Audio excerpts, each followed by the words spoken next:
Hi, welcome once again to the channel Blossoming Daisy. My name is Smangaliso Mdamba.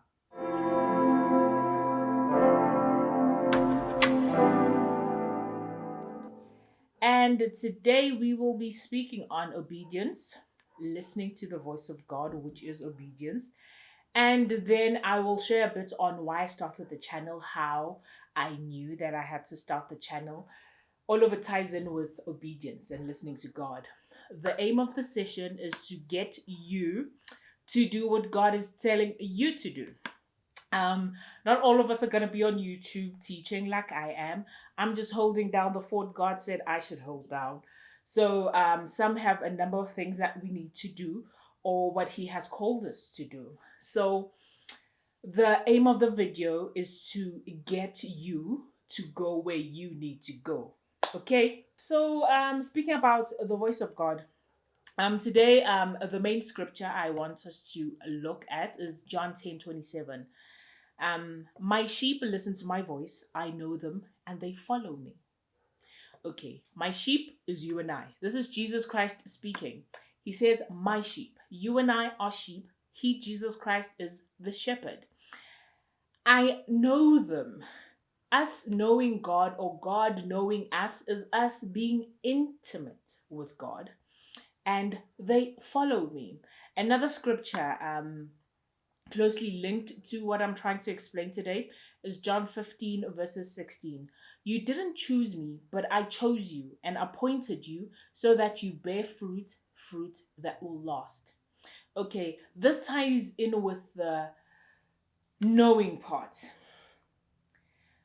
Me teaching, me in ladies' ministry, is me not picking me to do this.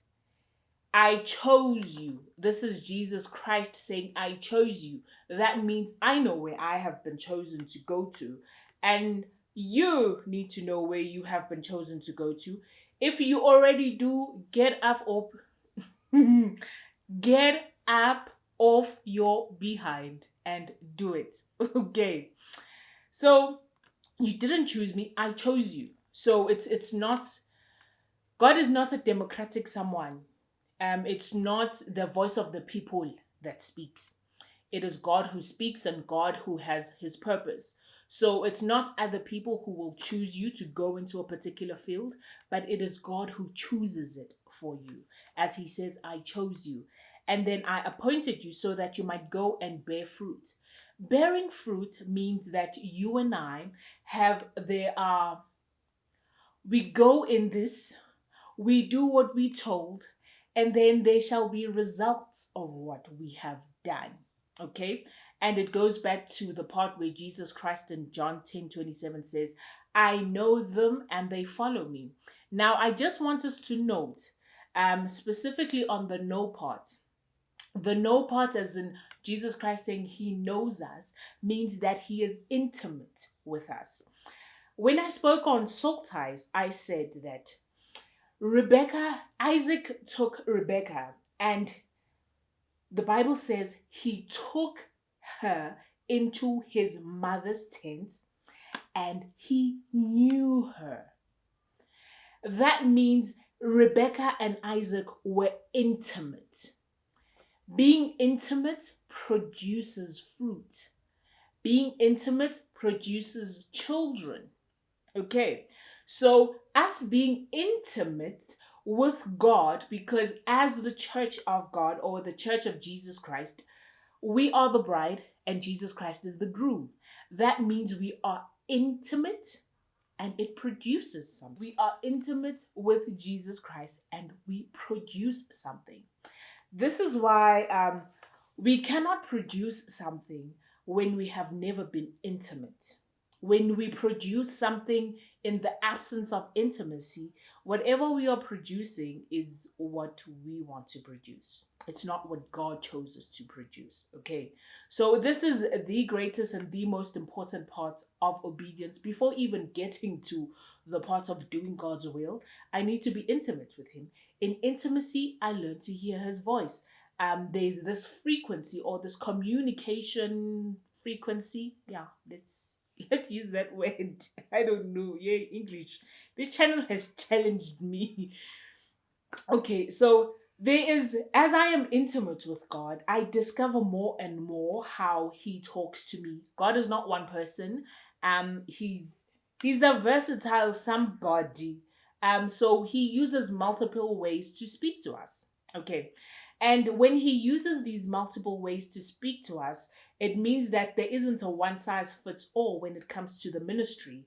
That when you dream this, this is what it means, or um, if he speaks to me through dreams, he might not speak to you through dreams. We are different, and the way he will communicate with us will be different. But intimacy will kind of tell us, like a husband and wife, each husband and wife is very different in their personality, and how this union they have, this institution of marriage they have, is different from the other couples. It's the same thing with you and I. My relationship with God and your relationship with God will kind of have a different kind of communication frequency. Yeah, that's what I want to say. So in producing, okay, in producing we have this Matthew 7:21. It says, "Not everyone who says to me, Lord, Lord, will enter the kingdom of heaven, but only the one who does the will of my Father who is in heaven." Obedience. Many will say to me on that day, Lord, Lord, did we not prophesy in your name, and in your name drive out demons, in your name perform many miracles? Then I will tell them plainly, I never knew you. Away from me, you evildoers. I never knew you. So if you and I never came into intimacy, we never had contact in that intimate way, how can you produce? What have you produced? So that means that the children that you have produced, apart from being intimate with me, I am not the father of those children. Okay. So if God is not the father of those children, then he says at the end, away from me, you evildoers. Okay. So the most important part of obedience is that we are intimate with God. I did an entire session on intimacy. Yeah, you can kind of go back and look at that. What it means if you missed that session. But the whole point, before we start even following God, we need intimacy. And in knowing intimacy and in intimacy, we learn. We become closer and closer with Jesus Christ. We learn what are the this means that, this means that, this means that, which is always most of the time unique to each individual. I cannot take what I know and bombard it on you. Like, this is how God talks, God will talk to you the way he talks to you. Intimacy will kind of say that. Now, in listening, when he says that my sheep listen to my voice, I know them and they follow me. So now here I am. I've developed this relationship with God. I have been intimate with him. Then he starts telling me to do stuff. This is the fun part, guys.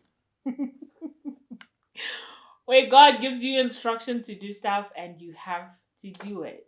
Like, the sheep listens, boo boo. The sheep, he knows the sheep, and the sheep follow him as Jesus Christ. So the fun part is us doing it. Otherwise, if we never get to the point of obedience where we do what he says we should do, the intimacy and everything else behind that is kind of pointless, because it means that we will never function in purpose. And yeah, that is kind of a dull life. Kind of, yeah. It is a dull life. It's not kind of, it is.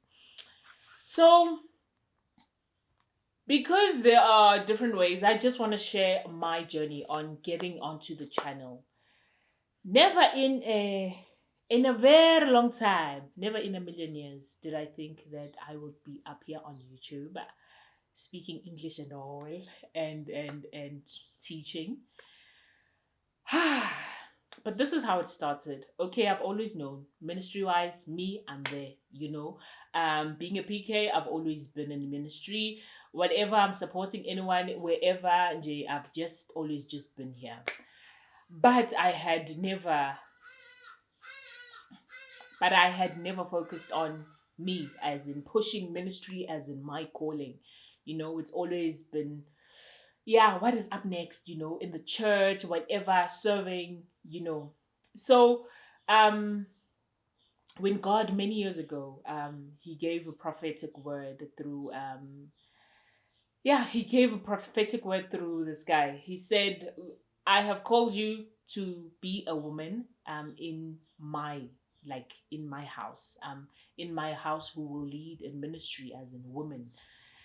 I was kind of like, at that time I knew, being in the church, ministry wasn't something foreign, but I was kind of like, oh, okay, fine, And then it was last year where another word came through. This was me trying to zoom in on purpose. Last year was the year I kind of just went crazy on God. I'm like, okay, what am I here to do? Just speak very clearly. I need to know. And the same thing, he reconfirmed what he had spoken like 5, 6, probably 7 years ago. I can't even remember. But he said the same thing, that ministry and women, that's where you are, that's where you focus, that's where you zoom in. Okay. And it just came practical. It became practical for me only this year. When lockdown started, guys, um, I started having dreams. In the dreams, I would have women kind of tap me on the shoulder and ask me for directions. I probably had like 4 or 5 of these dreams. Like, I'd be in town somewhere walking, and it was always a woman, like a young woman, who would just, can you help? I need to get somewhere. Just give me direction. And as I these as God repeatedly gave me these dreams, understanding dream wise, when God gives me a dream, this is my communication frequency with Him.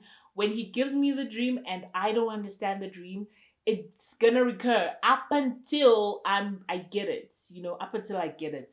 So it came about 4 or 5 times, and I was like, okay, why? Then when I asked the why, the dreams changed. I would be holding a microphone and I would be speaking in front of people. Okay, it's still not a foreign concept. I'm so involved in the church and whatnot, so it wasn't something huh. Then it was only at the end of June this year where God was like, I need you to do this YouTube thing. I say, what? Um, the first person who kind of confirmed this was my friend, who's also my prayer partner. And she was like, you know what, girl, stuff is happening out there and stuff needs to be done. Um, and especially when it comes to women. And as she spoke, literally alarm bells went off. And I got reminded of all the dreams. Like, this is what I've been saying to you. Women, it's time you focus in on that. And okay, so I was like, okay, God, me and women, how do we do this? And it was obvious, YouTube. I kind of had a bit of a problem with YouTube. YouTube is a tough place to be in, guys. It's a very tough place to be in. I remember I tried to negotiate with God, like, um, not YouTube, let's do Facebook. Facebook, you post a video now and it has like 100 views, like 3 hours later. No, Facebook is so simple, Facebook is so easy, everyone is there. It's not the same as YouTube. And when I started trying to negotiate that, the dream that came through was, I was in a vegetable shop, our local fruits and vegetable shop. There was spinach. It was quite expensive, but I picked it up in the dream. Like, okay, but I really need the spinach. So even though it's really expensive, let me pick it up. So I put it on my trolley. And as I walked, there was another aisle that had spinach. And it was like much, much cheaper than the spinach I had got. So I took the spinach, the expensive spinach I had. Being the economic girl I am, I took back this expensive spinach and put it on the shelf, and I took the cheap one. As I was kind of elongating my arm trying to pick up the spinach, the cheap spinach, 1,000 hands just popped out of nowhere and they picked all the spinach. My hand got there and there was no spinach for me. So, because I needed spinach, I went back to my expensive spinach. I picked it up again and I put it back in my trolley. And I woke up and the spirit was like, girl, Facebook, not for you, for other people. You. No, as much as it's a bit taxing, looking at everything, and how it's set up, you, boo boo, YouTube, stick to that. So I'm like, okay, God, I'm gonna stick to YouTube. I'm gonna do that. This was me negotiating with God before I even started, putting stuff together to start the channel. And then, okay, the next thing for me was like, okay, how am I gonna record this? Because God had said to do it. I was like, okay, I'm gonna pick up my phone and record these videos. I had a discussion with my brother. I was like, okay, God has been speaking to me about this, and I need to do videos on this. And it was a Monday when I spoke to him, and he's like, I've already ordered a camera online. It's gonna arrive Wednesday, like 2 days later. I was like, say what? So you just bought a camera? And it's like, no, I bought a camera and it's been a long time coming. I've been planning for it. And yeah, I just ordered it like Thursday or Friday. So it's gonna arrive on Wednesday. I was like, oh, so I'm not gonna have to do this on my phone. I can get a camera, like a camera that I didn't pay anything for. I just happened to be in the residence, and God just provided, and it was another confirmation for me. It's like, oh, okay, this YouTube thing, I was kind of thinking or hoping that God would be like, no, not YouTube. Let's do something else.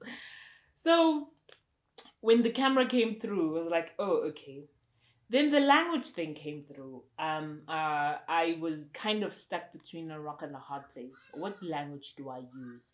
I'm Zulu speaking, and yeah, God, what do I do when it comes to that? But I know that I'm more inclined in you to using English. So what do I do with that? And the dream that happened, my mother, she didn't know why I was asking God this question. The following day, she woke up and she said, I had a dream. We were at our old church where she grew up, in New Guilderland, Stanger, and there was a youth service. And the service, the lady who was supposed to kind of handle the service was kind of bombarded with the crowd. There were white people, Indians, black people. It was mostly women, a few adults here and there, and a few men here and there, but it was just mostly women. And this lady was like, I'm so not used to such a crowd. I just usually have 3 or 4 people here, and I just read Psalms 23, you know. And my mother in the dream says to the lady, wait, I'm going to fetch my daughter, which is me. She will handle this. She knows what to do when it comes to people like young people. So as she explains this dream to me, I'm like, Indians, white people, I'm like, oh, okay, so we doing English. So we doing English. I can't do it in isiZulu. So literally everything, God took me on this journey of following everything, like making things clear for me, like this is what you do, this is what you focus on. So that's why I'm here doing English, even though it was quite hard at first. I recently went back, um and watched the first video I dropped, um because I was like, God, I'm so not ready. I remember recording the video and watching it. I was like, I'm so not ready to do this. Even personality wise, I'm just not ready to do this. And God was like, okay, you're not ready, but do it anyway. And I was like, okay. And as I did the videos, the more I got comfortable in front of the camera, the more English came. Like, this is what your parents paid for in school. The school fees were worth it. English came, So, okay, I knew that I had to do the channel. It was focused on women, and that I had to do it in English. And even though I felt like I wasn't ready, God was like, do it anyway. And I saw myself improve along the way. So, yeah. And then, okay, there were a number of other people God used to confirm things to me, but the number one dream that God gave me that stayed with me, um I was with my parents at some place on the north coast of KwaZulu Natal. We were gonna travel down to Durban, um, along the south coast. So we were kind of taking our time. We were gonna leave that day. Yeah, at some point. You know, when you aren't in a hurry, you're just traveling for leisure purposes. So I'm like, yeah, we are busy and we slow, and then as we are busy, this voice, I never see the person's talking, but there's just this voice that came through that was so authoritative, like, do this. This voice was like, it came with a lot with a girl.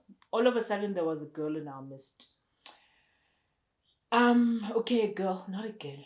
Okay, someone, she looked 23, 24. And the voice said, give this young woman a lift as you are going to Durban. She's going to the Eastern Cape, okay? You are going to Durban. So you need to leave earlier than what you wanted to leave, because when she gets to Durban, she still needs to take a taxi to the Eastern Cape. Then the last line of that, in that dream, it said, the voice said, make sure she gets there before the sun sets. I woke up, I sat there in the dark, and it rang. Make sure she gets there before the sun sets. Right before this dream came through, I was walking along the road and I was following this young woman. And she was like, Lo, let's walk into the river. And I'm kind of like, uh, walk into the river. Yeah. I love swimming, but a swimming pool and the ocean. Rivers, no, we don't do such. Frogs, snakes, no. Animals belong with animals. Human beings belong with human beings. So, me and the river, I wasn't gonna do that. So I stood there. I'm like, heavens, no, I'm not gonna do that. And this guy came through as somehow these women had convinced me that no, go through the river. And when this guy came through, he's like, don't you dare go through the river. Do not take shortcuts. There's probably snakes in there. And as I woke up from the dream, make sure you get there. Make sure you get this girl to her destination before the sun sets. And no shortcuts, boo boo. No shortcuts. Don't walk through rivers and whatnot. No shortcuts. So that dream was imprinted in my mind, like, constantly. Like, it recurred like for a good month. Every single day I woke up and the words were there. Make sure you get her there before the sun sets.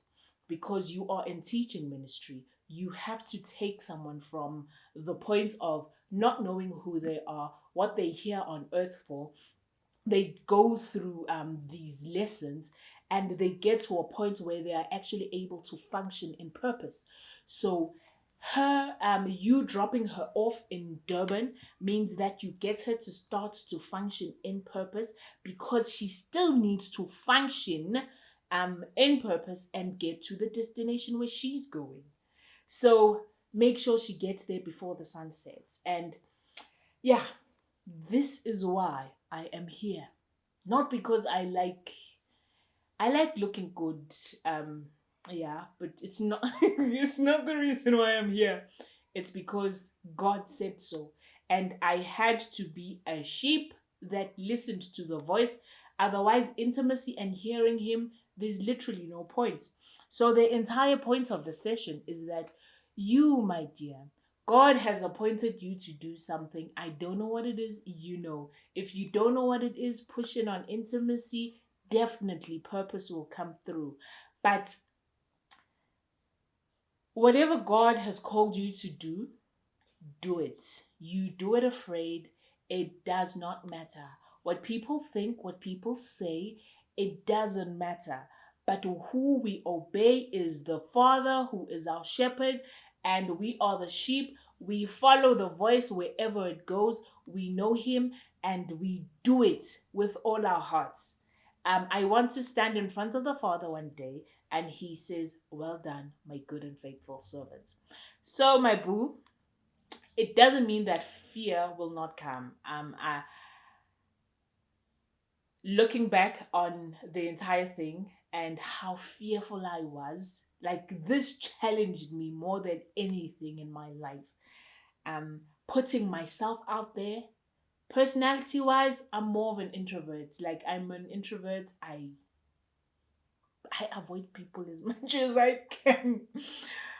And God's like, you know what? Yeah, that is gonna have to kind of move over. You have to do what I need you to do. And sitting in front of a camera talking English nonstop, and yeah, guys, as much as it's not easy, um, and it literally pushed me out of my comfort zone.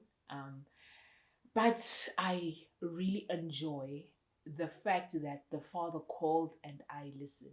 So it doesn't mean that you will not fear. I know you fear, and we have that. There's always fear, but we know that fear does not come from God. So we recognize the source, and we do it afraid anyway, even though the fear is there. So I remember Esther 4 verses 14. Along the way, as I was doing this was in October. A lot of question arose. Questions of why are you doing this and so on, opposition in a way. Well, God had kind of warned me that yeah, there are people who won't be happy with you doing that, and it's not people who don't know God, but it's people who do know God. But yeah, there's this religious spirit that only pastors and so on should preach. And I was like, okay, this is God who said preach, so you're not going to keep quiet. And in the dream, as I was kind of questioning myself, as I was being questioned, I remember I stood up. It was a crowd. It seemed like it was a science something fair, and I had to present something. I remember the presentation was on actual science. And waking up, I'm like, what do I know about actual science? And before someone presented, they had to have this long CV. They presented their CV, and the guy who presented, before they did their presentation, they had their CV, and it was like this long, long thing. And as I stood up, I was so fearful of standing up and speaking, but I stood up anyway. And the verse that just flowed out of my mouth was Esther 4 verses 14. If you keep quiet at such a time, deliverance will come from another place. But you have come to be in the palace at this time for such a purpose as this.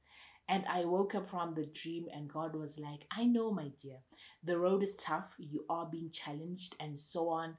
But you do not keep silent. So, obedience is not easy. It has a lot of isolation, and yeah, you kind of pushed to this place where you have to walk up a road where no one has been before, because no one has lived on earth and was a smangaliso. So I'm kind of doing smangaliso and not kind of sure where it's going, but I have to do smangaliso the best way that God is teaching me through intimacy. So we obey, love. Yeah, we obey. It feels good, it doesn't feel good, it's painful, it doesn't feel painful. We listen to the voice of God and we obey. So get up, boo boo. Get up and do what God has called you to do. I know you can blossom into the beautiful daisy that God has created you to be.